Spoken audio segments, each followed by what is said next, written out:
che appunto ha fatto tutte queste illustrazioni, tutto questo percorso artistico collaterale al lavoro di scrittura.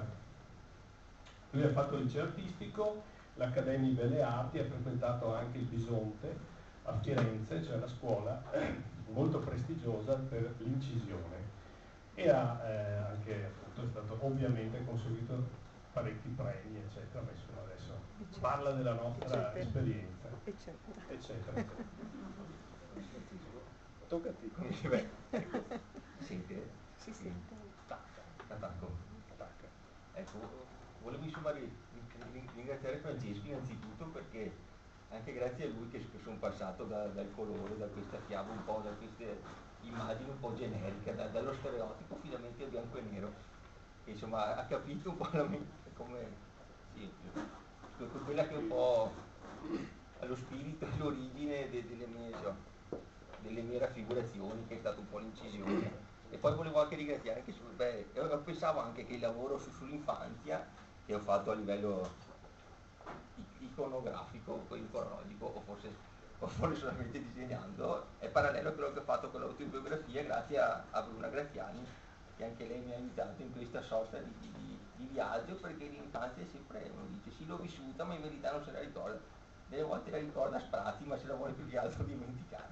Insomma dopo ecco, sono esposte le opere, tutta questa piccola insomma, genealogia, tutto questo. Devo dire che le foto di Francesco mi hanno aiutato molto perché è un bravissimo fotografo e mi ha proprio insomma, sono ispirate proprio perché i piani, tutto, e la profondità stessa del bianco e nero mi rimanda al teatro, questa mia grande fascinazione per questa scena che gli sta sempre insomma, dissolvendo e nel suo dissolversi diventa per me immortale, però ci deve essere questo senso di oblio, perché la troppa memoria deve essere oblio. Adesso parlo. Vabbè Francesco, grazie. No, sentivo che stavo in cristallo la parte, non ero contento. Francesco. Ecco. Allora, scusa, intanto volevo anche due parole sull'attività, no, che abbiamo svolto in comune in questo periodo, che è stato molto interessante perché lui appunto è bravissimo nel disegnare anche con grande immediatezza, come vedete, no? Poi c'è il problema dell'organizzazione del lavoro, no?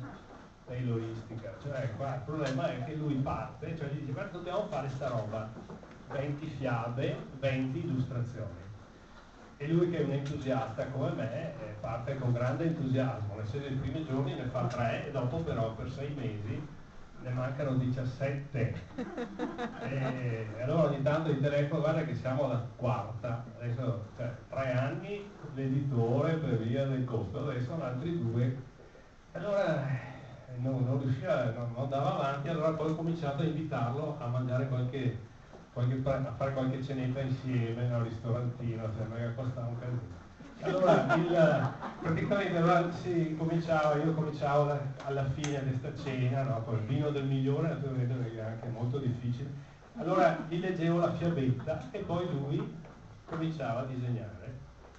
Ecco, è vero? 20 pizze, 20 fiabe, 40, diritti d'autore, basta.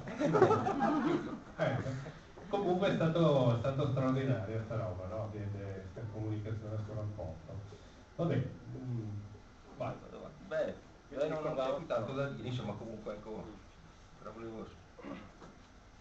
No, mi viene in mente dice Francesco della macro, della microstoria proprio cita la bufera di Eugenio Montale e volevo insomma citare Deleuze, il filosofo francese, che delle volte ossessioni i miei amici, una sorta di dice che ogni creazione è subentrare ad una catastrofe e penso proprio che dalle rovine nasce una nuova creazione, perché insomma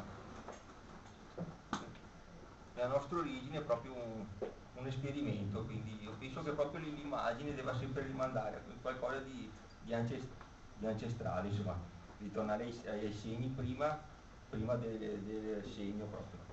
Quindi proprio dire così il bianco e nero poi si rimanda un po' alla nostra tradizione veneziana, i Piranesi, dopo Vedova, dopo e l'amato anche Guardi, secondo me forse il più grande pittore veneziano, insomma, che ho visto proprio domenica. quindi c'è una sorta di continuo con quei grandi maestri. Ecco, la tradizione penso non sia mai interrotta, e ogni creazione nasce proprio da altre, nasce da questo grande flusso, da questi grandi maestri, insomma. Sì, no, è stato bello poi poter insomma ricominciare, proprio quando sembrava conclusa l'opera ne abbiamo fatto un'altra, quindi proprio una doppia insomma gestazione. Ah, è vero, anche a Caorle, dove sugli scogli tutto. Sugli scogli ci è venuta l'ispirazione, quindi abbiamo fatto anche i primi acquerelli in bianco e nero su questi scogli. Ho aspettato anche però sto aspettando un messaggino tra una cosa, quindi è una cosa molto. Comunque io penso che quest'opera sia straordinaria perché riesce con la genialità proprio anche di queste fiabe, si possono interpretare o decostruire altre fiabe, quindi, e soprattutto portare proprio l'animismo di questi, la trovata geniale di Francesco, proprio vedere dentro il quotidiano la visionarietà, perché uno pensa ai castelli, alle fate, agli orchi, ma invece la visione, il delirio è proprio nelle piccole cose, insomma, il divano, il letto, queste finestre da cui insomma traduce una vampa, non una vampa, però proprio il demone insomma meridiano del pomeriggio, quando poi tutto nascono i fantasmi, i sogni che con una grandissima scrittura, sempre precisa, proprio che ha come maestro Calvino, però poi supera perché proprio i maestri vanno come al solito dimenticati per amarli ancora di più, insomma, quindi si rievoca anche Savinio, il fratello minore, però forse maggiore, nel senso artistico di De Chirico, no? Queste spiagge dimenticate dove i giocattoli sono reperti archeologici proprio di un'antichità che è la nostra infanzia, che è un'origine mitica delle nostre ansie, delle nostre felicità, insomma. Quindi un ringraziamento e poi passo la parola a Luigi.